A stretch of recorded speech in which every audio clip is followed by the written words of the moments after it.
Sungguh-sungguh Allah sangat ridho ketika seorang hamba itu makan ketika sesuap nasi dia muji Allah, ketika minum seteguk nasi dia muji Allah. Itu kalau orang diridhoni Allah itu wali betul. Itu untuk jadi wali itu gampang, kamu makan ridho, kamu nginjak buminya Allah ridho seneng, kamu hidup keseharian aman seneng. Nah ini supaya sampean kita semua ngaji betapa panduan Rasulullah untuk menggapai ridho Allah itu banyak yang keseharian sekali. Saking kesehariannya banyak dalam hadis dan itu sahih. Nabi menyebut hal-hal yang keseharian. Hatta ma tas'alu fi imra'atika, kamu punya uang kemudian istri kamu bisa makan, itu ibadah. Bahkan sebagian ibadah itu dicontohkan Nabi yang akhirnya diprotes sahabat, yaitu wa fi buti ahadikum sedekah, kamu menggauli istri kamu itu ya sedekah. Sampai sahabat bilang, yang benar ya Rasulullah, ayati ahaduna syahwatahu wa huwa lahu ajrun, masa urusan biologis, urusan syahwat kemudian dia dapat pahala. Nabi menjawab, alai salawadu'aha fi haramin akana alaihi wisrun, bagaimana kalau dia meletakkan ke yang tidak benar, itu kan dosa. Nah, hal-hal seperti ini yang saya ingin teman-teman semua, saya juga agak ingin ngaji demi Anda, juga agak ingin. Itu dosa sekali ngaji kok pesanan kelompok tertentu itu gak boleh. Islam itu untuk semua, jadi ya cuma karena di depan saya jenengan ya seakan-akan jenengan korbannya. Itu ada ilmunya dalam usul fikih itu. Jadi orang itu harus ngaji usul fikih. Nama yang disebut, mungkin Mas Sufyan masih ingat zaman ngaji usul fikih, nama yang disebut itu tidak jaminan sebagai prioritas perintah. Jadi misalnya gini, kebetulan yang di depan Nabi itu Abu Dzar, Nabi ya bilang, ya Abu Dzarin ini uhibbuka misalnya, atau ya Mu'ad ini uhibbuka, atau ya Abu Hurairah ini uhibbuka misalnya. Banyaklah riwayat yang Nabi nyebut ya Abu Dzarin, ya Mu'ad, ya Abu Hurairah. Kemudian misalnya Nabi meneruskan khitab, ini uhibbuka, saya mencintai kamu, fakul dubur sholatin, atau sebagian riwayat disebut fala tada'anna dubura kulli sholatin Allahumma inni ala dzikrika wa syukrika wa husni ibadatik. Saya mencintai kamu, siapa saja, Mu'ad bisa, Abu Dzar bisa, siapa, saya mencintai kamu, mohon kalau habis sholat kamu jangan lupa wiridan Allahumma inni ala dzikrika wa syukrika wa husni ibadatik. Ya Allah, tolong kami permudah supaya mudah ingat engkau. Anda tidak bisa mentang-mentang, wong nama saya Parmin, nama saya Purnomo, itu yang diperintahkan Mu'ad misalnya. Jadi yang disebut satu, tapi khitab itu untuk siapa saja. Saya teruskan. Jadi saya mohon semua kita melakukan kebaikan itu, kalau dalam kaidah fikih disebut al yakin la yuzalu bisyak. Banyak kebaikan yang kebenarannya itu 100%, tidak punya efek samping ke pihak lain, ke kelompok lain, ke komunitas lain. Itu tadi misalnya Anda makan dan itu murah sekali, hanya butuh satu piring, setiap punyaan kamu muji Allah, setiap minum kamu muji Allah. Itu redaksinya Rasulullah SAW disebut Allah sangat ridho ketika seorang hamba makan kemudian dia memuji Allah, atau minum kemudian dia muji Allah. Logikanya gampang, negara seperti ini yang kamu harapkan bentuknya kayak apa, mertua, ipar, komunitas, tetangga, itu nyata terjadi itu kan belum pasti. Sementara yang mesti terjadi adalah kamu butuh makan, kalau tidak mati, butuh minum, kalau tidak mati, butuh bumi yang nyaman ditempati, kalau tidak kita juga mati. Sebab itu Allah kalau menyebut nikmatnya itu hal-hal yang keseharian. Alladzi at'amahum min ju'. Allah itu siapa? Allah itu yang menciptakan kamu bisa makan, tidak berlebihan. Allah itu yang menciptakan kondisi sosial itu ideal. Zaman Nabi itu ya ada orang munafik, orang-orang pilihan Allah itu juga diuji orang sekelilingnya yang macam-macam. Semua diuji sesuai konteks zaman dan waktu. Nah, tapi ada ibadah-ibadah yang selalu disarankan Nabi. Sampai Nabi itu pernah ditanya, ayul islami khairun ya Rasulullah, Islam terbaik itu gimana? Jawaban Nabi itu unik, it'amut ta'am, Islam terbaik itu ya makan-makan, jangan santai-santai. Ketika Allah menyebut beberapa kebaikan, falak tahamal aqobah, wa ma adrokan apa? Mal aqobah. Terusannya apa? Fakku rokobah. Terusannya apa? Au it'amun fi yaumin di masubah. Ya, atau acara makan-makan itu juga Islam. Kenapa? Ya bayangkan kalau tidak ada makanan, kita mati kan?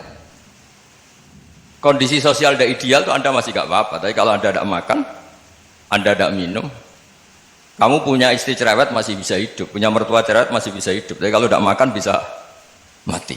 Berarti penting mana istri sama makan? Penting mana? Makan. Semoga istri Anda dengar, nanti kamu disuruh makan tapi pulang deh. Itu kalau dibahasakan makan masih memahami. Penting mana nasi satu piring dengan istri. Nggak ada nasi mati, nggak ada istri belum mati. Penting mana? Ya, gak berani jawab kan? Nah, ternyata Anda ada garang kan di depan istri. Jadi saya mohonlah, mungkin Mas Sufyan Sauri tadi yang bisa bantulah teman-teman tuh ngaji yang keseharian saja. Karena kita nyari ridha Allah itu berdasar firman Allah, dan firman Allah itu menyebut keseharian tuh riang gampang. Itu tadi misalnya wa min ayatihi manamukum bil laili wan nahar. Termasuk ayat-ayat Allah itu kamu tidur. Maka dulu itu ada guyonan, ada tokoh Mu'tazilah, kelompok dalam Islam yang berpikir manusia itu bisa menentukan ikhtiarnya sendiri. Karena saya bisa duduk, ingin duduk, duduk, ingin berdiri, berdiri. Karena kelompok ini nggak terima kalau semua kehendak Allah, nanti bagaimana kalau semua kehendak Allah kok ada hisab ya, ada sanksi. Lucunya itu dia akhirnya, ini cerita ya, mencintai seorang perempuan cantik sekali. Dan itu dia menjadi ahli sunnah itu oleh hal-hal yang sepele. Karena istrinya cantik, ya namanya suami istri hubungan intim. Terus ditanya, Mas, masih ingin lagi? Masih. Silahkan diulang lagi. Wah ya tidak bisa. Katanya manusia bisa menentukan yang diinginkan. Itu tobat itu. Itu nggak bisa ditobatkan Mas Sufyan Ats-Tsauri. Orang cantik yang mudah nobatkan orang itu orang cantik. Segampang itu. Akhirnya kita tahu, makanya kalau dalam kitab Hikam itu disebut al-aqil mayyakul madza yaf'alu wa hubi wal ghafil mayyakul madza af'al. Orang yang punya akal karena sadar ini wilayah Allah, semua milik Tuhan. Itu dia tiap hari berpikir, besok Allah akan melakukan apa terhadap dunia ini. Kamu merencanakan suatu mau plesir, ternyata gempa. Mau wisata ke Rusia, ternyata perang. Kamu tidak pernah tahu apa yang akan terjadi besok. Wa ma tadri nafsum madza taksibu ghadan. Tapi anda semua kita ini sering punya jadwal permanen. Makanya saya kalau diundang siapa saja, bisa takdir. Yang jelas Gus ini acara penting. Ya masih acara penting nak pangeran ngersakno piye? Kok ape dadi pangeran? Kamu kok mau jadi Tuhan? Itu kadang ya kiai. Penting Gus acara ini jenengan harus memastikan bisa. Loh kamu itu yang ngajarin tauhid, sesuatu itu biadillah kok bilang-bilang apa pasti. Kalau saya terus tak tobatkan loh kamu kata saya itu. Ya kalau gitu Gus bilang insya Allah. Wah itu hati saya, fisik saya, roh saya sudah bilang insya Allah. Tidak usah kamu latih kata saya. Nah hal-hal tauhid keseharian itu gampang sebetulnya. Wal ghafil yaqulu madza af'al. Tapi orang yang lupa Allah dia setiap hari bilang besok apa? Kita bisa melakukan apa? Seakan-akan dia itu aktor, dia penting, dia subjek permanen, dia. Padahal kita ini hanya objek kehendak Allah Subhanahu wa taala. Karena kita yakin sesuatu yang terjadi di alam raya ini kita tidak bisa apa-apa. Makanya saya sering ngaji, sering bilang saya, ketika Anda mensifati Allah, dia yang menghidupkan. Sudah itu tanamkan, sehingga ketika kita mati, santai saja. Kenapa santai? Allah punya cara menghidupkan kita. Zaman kita hidup juga gak tahu caranya ngelola jantung, ngelola paru-paru. Kamu juga gak tahu ngelola oksigen yang tidak beracun, tidak ngandung polusi. Tahu-tahu hidup. Gak ingin tua ya tahu-tahu tua, gak ingin mati tahu-tahu mati. Selama ini kita hidup juga gak tahu apa-apa sebetulnya. Hanya gaya tok, punya jadwal, punya planning. Kalau kamu bisa menentukan pilihan Anda, pasti Anda istrinya cantik, 4 neriman semua, qanaah semua. Nyatanya enggak kan? Ada 1 jelek, cerewet. Oh itu kan, nyatanya enggak bisa apa-apa Anda kan? Dan kamu bawa mati lagi. Itu kan, istri Anda juga gitu, punya keinginan, punya suami yang ganteng, yang jabat, yang neriman, yang enggak poligami. Ya enggak kesampaian juga. Kalau kita ngitung tingkat kegagalan kita itu gagal terus. Ya kan? Nah, terus ingat Allah, madza yaf'alu wa bi. Orang yang punya akal selalu berpikir Allah itu menghendaki apa terhadap saya. Lalu sama-sama orang melihat orang yang serius, itu kata Anda itu pemikir berat, serius, senang punya tokoh yang merengut karena kamu anggap serius. Tapi sebagian orang anggap orang yang serius itu wong merengut, wong masam, wong muka kok ditekuk. Jadi sama Itu hati, ya muqallibal qulub tsabbit qalbi ala dini. Karena kita nggak tahu cara berpikir kita tentang orang lain, tentang sekeliling kita. Misalnya kita orang baik yang jenis ngurumat fakir miskin. Ada orang bangun masjid mewah itu janggal. Apa artinya masjid mewah kalau banyak orang kelaparan? Tapi kalau yang jenis pendidikan, apa artinya masjid mewah kalau tidak bisa ngaji? Nanti yang jenis infrastruktur, apa artinya ini kalau semuanya punya sudut pandang yang berbeda-beda. Dan Islam mengapresiasi semua kebaikan. Tapi katakan semua kebaikan itu adalah kehendak Allah Subhanahu wa taala. Karena apapun baik Anda itu pakai fasilitas yang diberikan oleh Allah Subhanahu wa taala. Sehingga ini yang disebut qulillah tsumadarhum fi khawdihim yal'abun. Ya kembali tadi ke tema-tema bahwa keseharian Anda ini sudah Islami. Saat Anda tidak bisa melakukan apa saja. Saya sering ada jenazah, biasanya kalau tetangga meninggal saya sering disuruh ngelepas. Saya bilang orang ini baik karena sering ngelamun di rumah, sering nganggur di rumah. Ditanya sama anaknya, kenapa Gus nganggur baik? Ya kalau dia nganggur artinya juga agak berbuat sesuatu yang maksiat kan? Ya kan? Orang nganggur di rumahnya ya tidak bunuh orang, tidak maling, tidak korupsi, ya namanya nganggur di rumah. Lah cuma istri cara pandang nganggur gak menghasilkan uang itu. Tapi juga gak menghasilkan kriminal kan? Jadi sebenarnya Islam itu makanya kalau sampai ngaji usul fikih itu ada kitab usul fikih namanya Lubul Usul, itu terkenal sekali di pesantren itu. Itu kalau ngapresiasi keseharian itu luar biasa.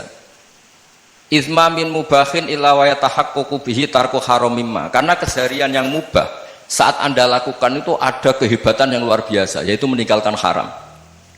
Makanya dulu banyak orang-orang alim ketemu temannya itu guyon sampai semalaman. Itu biasanya yang semangat Islam itu kiai kok tidak tahajud, kiai kok tidak witir. Orang yang sedang mapan uangnya banyak, malam itu tidak kelayaban itu sudah luar biasa. Melawan nafsu supaya tidak maksiat itu sudah luar biasa. Supaya lupa guyon sama temannya semalaman sampai subuh. Gejlok-gejlokan ngenang zaman miskin, zaman kuliah nggak jelas, zaman apa.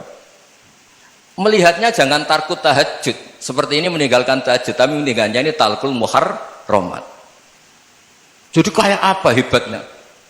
Sehingga Imam Ghazali punya riwayat yang agak unik. Hatta takuna ibadatu akhiri hadil ummah iku an-naum. Sehingga suatu saat ibadah terbaik umat ini itu tidur. Itu kan riwayat kontroversi. Ketika Imam Ghazali saja, kenapa iya? Kenapa kamu mulai keluar dari rumah itu sudah banyak maksiat, melihat perempuan yang enggak mahram, melihat fenomena. Tapi kalau kamu tidur itu enggak melihat apa-apa. Tapi juga kamu jangan menganggap tidur itu ibadah betul. Saatnya melakukan fardu ain malah masih tidur. Tapi itu sudut pandang yang menjadikan kita Islam itu gampang. Jadi saat Anda tidak bisa aktivitas apa-apa, misalnya ada beberapa orang yang lumpuh. Lumpuh itu memang nggak bisa Jumatan, nggak bisa ibadah, tapi dia juga nggak bisa maksiat. Tidur itu memang Anda saat itu tidak bisa tahajud, tidak bisa witir, tapi saat itu ada zina, ada maling, tidak gosipkan orang, tidak bully orang, tidak menanamkan kebencian, tidak hasud. Sehingga tidur menurut Allah Ta'ala wa min ayatihi manamukum billaili apa? Wan-nahar. Karena di tidur itu selain ada unsur istirahat, jaga kestamina, juga ada unsur meninggalkan beberapa keburukan. Nah saya mohon ibadah yang keseharian ini kita jaga. Supaya kita semua baca ayat itu fasih. Fasih itu tertanam di hati. Allah itu siapa? Alladzi at'amahum min ju'i wa amanahum min khauf. Dan Allah kalau cerita di Quran itu anna sababnal ma'a sabba thumma syaqaqnal ardha wa syaqqa fa ambatna fiha habba wa inaba wa qadba wa zaituna wa nakhla wa hadaika hulba. Kamu tahu saya ini siapa, kata Allah? Saya ini adalah Tuhan yang menurunkan air, kemudian ada tanaman banyak, habba wa inaba wa qadba, ada zaitun, ada tin, kalau orang Jawa mungkin ada tela, ada padi, ada mangga, ada pisang. Sudah. Wa inaba wa zaituna wa nakhla wa hadaika hulba, ada perkebunan yang lebat. Tujuannya apa? Mata Allahkum, silahkan kamu pakai, kamu nikmati. Tapi karena kadang kita ini punya ide-ide besar. Tadi untuk syukur saja nunggu punya istri riman, rumah baik, tetangga baik, komunitas baik, semuanya baik baru syukur. Lama-lama nanti ada di surga, syukurnya nunggu surga paling kelas A. Itu sudah ada yang menghuni Rasulullah, kamu nggak boleh di situ. Masa untuk syukur saja? Repotnya Masya Allah. Jadi mohonlah Quran yang kalau Anda hafalkan juz sama itu kan ada ayat-ayat yang kayak tadi. Ya, fal yang dzuril insanu ila ta'ami. Coba lihat. Apa yang kamu makan ya? Dari mana? Dan untuk mempertahankan hidup kamu keseharian. Jadi jangan kira ibadah itu harus membentuk komunitas yang versi Anda. Ibadah itu harus yang hal yang mulu-mulu. Kesehariannya Anda alami. Loh, ini saya tidak bikin-bikin. Saya ngaji bukan karena berdasar pesanan. Itu ayat yang saya baca kan betul ada ayatnya kan. Fal yang dzuril insanu ila tu'ami anna sababnal ma'a sabba thumma syaqaqnal ardo syaqqa fa ambasna fiha habba wa inaba wa qadba wa zaituna wa nakhla wa hadaiqa ghulba. Terusannya apa? Mata'al lakum, silakan kamu nikmati. Mata itu silakan kamu nikmati. Ya kayak sampean dikasih hidangan ya makan. Ya sudah makan, habis makan ya minum, habis itu ngantuk ya tidur. Ya sudah normal-normal saja. Kayak apa indahnya Islam. Tapi Anda mencari Islam yang gimana lagi? Nah itu yang diajarkan guru-guru kita, diajarkan sanad kita sampai Wali Songo, sampai Rasulullah SAW. Bahwa pada akhirnya ada jihad, ada perang. Itu dulu memang perang, bukan membunuh, beda. Dulu kita dijajah Belanda ya perang, dan itu normal karena kita dijajah. Jadi ketika orang lain ingin baik sama kita, wa in ahadum minal musyrikin astajaruka ya fajirhu hatta yasma'a kalam Allah. Kalau mereka ingin baik ya kita baik. Makanya ada istilah musta'man, mu'ahad. Kalau mereka ingin damai, berdampingan dengan kemajmukan ya itu yang lebih baik. Karena memang Islam menghormati proses perdamaian. Wa in janahu lis-salmi ya fajnah lah. Kalau ingin damai ya kita harus damai.